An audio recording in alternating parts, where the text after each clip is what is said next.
選挙が終わって落ち着いて撮影できてます。ブンブンカーカー文川です。先週1週間は選挙でもう5分に1回ぐらい選挙カーが通るみたいな、そんな感じで全然撮影ができませんでした。ようやく選挙が終わり静かになったので、ゆっくりと撮影をしています。そんな話はさておき、今日はプロッターの選び方サイズ編ということで、M5 スクエアのメリット、デメリットについてお話しします。よければ最後までご視聴ください。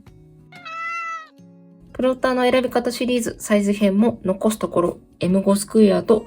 カードサイズのレザーバインダーの2サイズになりました。今回はそのうちの M5 スクエアのメリットデメリットについてお話ししていきます。プロッターは英語、バイブルスクエア、バイブル、ナロー、ミニ6、M5、M5 スクエア、カードサイズとね、8サイズのレザーバインダーが用意されているわけなんですが、今システム手帳界で大ブームの M5 スクエアなんですが、このサイズを生み出したのがまさにプロッターです。去年の3月に名古屋でポップアップストアが開催されたんですけれども、そこで限定登場したのがこちらの M5 スクエアです。限定お試しで登場したサイズなんですが、あまりの人気ぶりに去年の夏ぐらいにはもうプロッター公式オンラインストア限定で販売されることが決まった。そんなエリートモデルがプロッターの M5 スクエアです。サイズ感についてお話ししましょう。高さが12センチ、横幅が 12.5 センチ、そして厚みなんですが、公式オンラインストアで見ると 25mm って記載があるんですが、これはね、誤りかなと思ってます。いつものごとく 11mm リングを装着していて、厚みは 1.5 センチかなと思われます。M5 スクエアなんですが、通常の M5 と同じ高さです。これが通常の M5 のサイズ感なんですが、これと同じ高さです。装着しているリングのピッチも同じです。通常の M5 よりも横幅がワイドなタイプが M5 スクエアです。M5 スクエア本体の高さと横幅に関しては、本当の正方形ではないんですが、M5 スクエアのリフィルですね。通常の M5 のリフィルと同じ高さを横幅にも持ってきたスクエアサイズとなっております。リフィルが正方形だと思っていただければ大丈夫です。M5 スクエアと近しいサイズ感のものといえば、ブロックメモだったり、フレークシールのパッケージも近しいと思います。M5 スクエアのサイズ感についてお話ししたところで、いよいよメリット、デメリットをお伝えしていきます。まずはメリットからです。メリット一つ目は、何と言っても可愛いというところです。スクエアサイズでもお話ししたんですが、可愛いですよね、このサイズ感。もうね、人気に火がつくのも納得のサイズ感です。高さも短いので、手に持った時にしっかりフィットする感じもあります。高さも短くて持ちやすい、軽いし、手に馴染む感じがありますよね。すごく可愛いです。どうやって持ってもね、可愛いんですよ。横幅の広さでいくと、プロッターのバイブルサイズよりも M5 スクエアの方が広めです。トラベラーズノートのレギュラーサイズとだいたい横幅が同じぐらいかなっていうね、そんな感じの広さ加減になってます。高さが M5 と短いので、とにかく軽くて持ちやすいし、持った時にふにゃんっていう感じがないんですよね。安定して持てます。手にフィットして持てる感じが最高です。昨今のテレワークとかでも使いやすいものをっていうことで M5 スクエアが作られたんですけれども、今ここに置いてあるのは iPad なんですけれども、在宅勤務の時にタブレットやパソコンを使って作業される方多いと思うんですけれども、タブレットやパソコンと自分の間にちょっとしたスペースがあるじゃないですか。そこに収まりのいいサイズ感として作られてます。ちょうどコロナ禍になってリモートワークとかがすっごい普及して、いろんなメーカーさんが細長いタイプのノートとか手帳とかを出してきたんですけれども、プロッターがテレワークでも使いやすいよっていう風に出したのがこの M5 スクエアです。本当にね、いいサイズ感ですよ。私は仕事では英語のプロッターとトラベラーズノートのパスポートサイズを使っちゃってるので、M5 スクエアを仕事としては使ってないんですが、M5 スクエアをパソコンやタブレットの前に置いたとき、こんな感じなんです。プロッターの中でコンパクトなサイズとして、M5、それから M5 スクエア、そしてミニ6あたりがあると思うんですが、ミニ6を置こうとするとこんな感じです。ミニ6ってなろうと同じ横幅で作られているので、割とね、こまめに開業しないといけない感じになります。横向きで使おうとすると結構ね、高さが出てしまうので、奥行きの狭いデスクとかですとちょっとね、扱いにくいようなサイズ感です。M5 スクエアですと奥行きはコンパクトに、でも横幅はしっかりとっていう感じの絶妙なサイズ感なんです。実際に M5 スクエアを使って仕事されてる方も使いやすいっていう風におっしゃってるので、本当に相性が良さそうです。パソコンとか使って仕事しててもやっぱりちょっとしたことをメモするとか、電話でメモをするとかね、いろいろと使うことがあると思うんですが、そういった時にとても役に立ちそうです。と何度も言いますが、縦はコンパクトで、横も長すぎずで絶妙なサイズ感で、本当にね、ものだなって、いいサイズだなと思ってます。メリット2つ目はリフィルが作りやすいということです。M5 のメリット、デメリットのところでもお話ししたんですが、M5 スクエアのこの M5 の縦の大きさって、ちょうど英語の2つ折りにしたサイズなんですね。これが英語のリフィルなんですけれども、英語のリフィルをこうね、2つ折りにして、英語を2つ折りにしたらもう高さがね、M5 になります。あとは横幅を調整して穴あけパンチで穴を開ければ簡単に M5 スクエアのリフィルが作れます。私のような不器用が縦も横も合わせて一からリフィルを作るとガタガタのものが出来上がるんですが、M5 スクエアの場合は実質横幅だけ調整すればなんとかなるので、そこそこ綺麗なリフィルが作りやすいですし、A4 を半分にしたら英語、英語を半分にしたら M5 と、家にあるコピー用紙とか身近な A4 用紙から作りやすいというのもとても便利なところです。ぜひ試してみてください。M5 スクエアのメリット3つ目はコレクション要素のあるものとの相性がいいという点です。私が実際に使っている M5 スクエアなんですが、中身はというと、コースターのコレクションが入ってます。プロッターの M5 スクエアは一般的なコースターがちょうど収まるぐらいのサイズ感でできています。お店によってコースターのデザインって変わるので、ついコレクションしたくなりますよね。私はこの M5 スクエアとコースターの相性の良さに気づいてからコースターコレクションを始めまして、こんな感じでコースターを入れてます。こういったコースターのコレクションもありますし、あとはこういったちょっと大きめのスタンプも M5 スクエアに収まります。私はもともとトラベラーズノートをスタンプ帳にしてしまっているので、今のところ M5 スクエアをスタンプ帳にする予定はないんですが、M5 スクエアのリフィルもスクエアサイズのリフィルみたいにガイド位置みたいのがついてます。ここにガイド位置があるんですが、このガイド位置に合わせて折ると M5 のリフィルとして閉じることができます。私は持ち歩きの手帳で M5 を使ってるんですが、旅行に行くときに M5 スクエアのリフィルを何枚かこう折って忍ばせて入れといて、旅先でここにスタンプを押して、そのスタンプを切って貼るみたいな、そういう感じで使ってます。自分の持ち歩き手帳で使っている M5 にそのままセットして挟めるので荷物も少なくて済むし、とても助かってます。としたところでスタンプラリーしてることとかもあるじゃないですか。そういった時にこう M5 に M5 スクエアのリフィルを入れておくととても便利です。コースターやスタンプのコレクションとも相性がいいですし、こちらは以前コラボさせていただいた文録チャンネルの文録さんにいただいたサインなんですが、こういった感じでサイン帳としてもとても使いやすいサイズ感です。これをサイン帳にして夢の国のキャラクターたちにサインを書いてもらうっていう、そういう使い方も楽しいと思います。今結構正方形タイプの写真とかが印刷できたりすると思うんですが、今このね M5 スクエアのリフィルに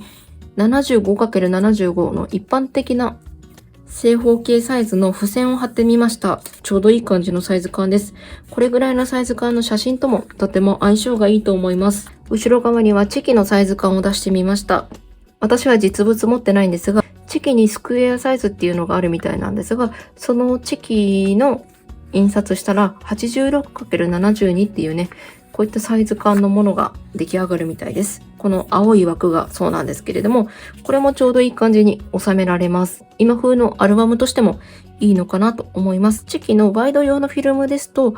M5 スクエアの方が小さくなってしまうので、その点ご注意いただければと思います。月に1回メインチャンネルで文房具店巡りの動画をアップしてるんですけれども、文房具店巡りで行った文房具店をこう記録しているんですね。その時にパソコンでこう写真を印刷して、右ページにその行った時の感想とかを書くみたいな感じの使い方をしているんですが、こういった感じで写真を大きくボンと貼って片側に何か書くとか、写真単体だけボンボンって貼るのもいいんですけれども、こういった使い方でも楽しめると思います。本当はテレワーク向けに作られたようなアイテムなんですけれども、こういったアルバム的な要素、コレクション的なものとの相性もすごくいいサイズ感ですので、ぜひいろんなものを貼ったり、講師問わずいろんな場面で使っていただけるのかなと思います。これぐらいのサイズ感であれば頑張って持ち歩くとかね、そういうのもいけると思いますので、ぜひいろんな場面で使っていただければと思います。メリットをお話ししたんですけれども、続いてデメリットの方をお話しします。デメリットの一つ目は、本体リフィルの種類の少なさです。今、プロッターでは、英語、バイブルスクエア、バイブル、ナロー、ミニロク、M5、M5 スクエア、カードサイズ、このね、8サイズあるっていう風にお話ししたんですけれども、この8サイズの中で本体の種類が一番少ないのが M5 スクエアです。M5 スクエアは今のところプロッターの公式オンラインストアのみで販売していて、用意されているのはこのプエブロのこのブルーグリーン、それからライトベージュの2色のみです。革質はプエブロのみ、カラーは2色のみ。本当にこの2種類しかございません。革質とカラー展開はバイブルスクエアと同じものなんですけれども、バイブルスクエアの方には長澤さんコラボのバベルレザーがありました。ただ、M5 スクエアはバベルレザーもないので、本当にね、その2種類のみという風になってしまいます。そしてリフィルなんですが、今のところ、プロッターで販売されている M5 スクエアのリフィルはこちらの 2mm グリッドのリフィルのみです。例のごとくゴムバンドもペンホルダーもありません。その辺は自作で何とかするみたいな、そういう感じです。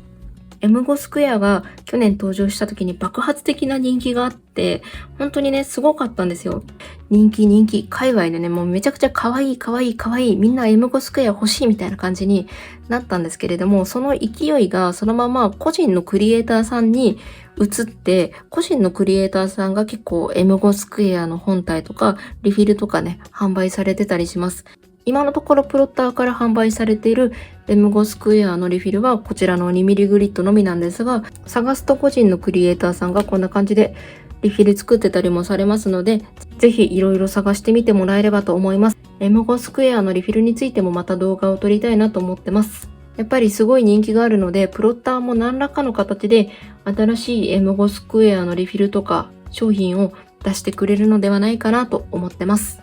私は MD のブロックメモ持ってるんですが、これと M5 スクエアのリフィルって縦横ともに 5mm ぐらいしか変わんないんですね。MD のブロックメモの方が 5mm ぐらい小さいっていうね、そんなサイズ感なんですけれども、縦横の 5mm のサイズ感を許容できて、M5 の穴が開けられるパンチを持っている方であれば、こういった正方形タイプのメモに穴を開けてリフィル化してみるというのも一つの案でございます。M5 スクエアのリフィルについては、また今度動画用意できればいいなと思ってますので、しばしお待ちくださいませ。それから M5 スクエアのデメリット2つ目は、箱です。バイブルスクエアの時にもお話ししたんですが、残念ながら M5 スクエアの箱も黒い箱です。オレンジの箱じゃないんですよ。特にプロッターの刻印があるとかそういったわけでもなく、本当に商品番号とかが書いてあるシールがあるだけの黒い箱です。他のサイズよりもちょっとプロッター買ったぞみたいなね、そういうワクワク感っていうのがちょっとね、薄れてしまうなっていう、そこが残念なところです。かっこいい箱が用意されないかなと期待しております。そしてデメリットな3つ目は入手が難しいっていうところです。先ほどもお話ししたように M5 スクエアは今ものすごい人気です。尋常じゃない人気がありまして、プロッターのオンライン限定で販売開始された当時は11時に発売開始みたいな感じで、売り切れちゃったらまた販売してみたいな、なんかそういうね、感じでやってたんですけれども、プロッターのその M5 スクエアがオンラインストア限定販売決まった時は、入荷しました、11時に発売します、で、1分ぐらいでもう売り切れちゃうみたいな。むしろ1分持たないぐらいで売り切れちゃうみたいな。そういう感じでした。去年の秋か冬ぐらいから、事前抽選応募をして当たった方が M5 スクエアを購入できるみたいな、そういう方式に変わりました。事前抽選応募式になってからもう何回もね、再販されてきているんですけれども、バイブルスクエアの方はオンラインで入荷したら普通に買えるみたいな感じですし、新商品、例えば今ですと村染コード版とかリス仕様の酸欠とか出たと思うんですが、その辺も購入制限お一人様1個までみたいな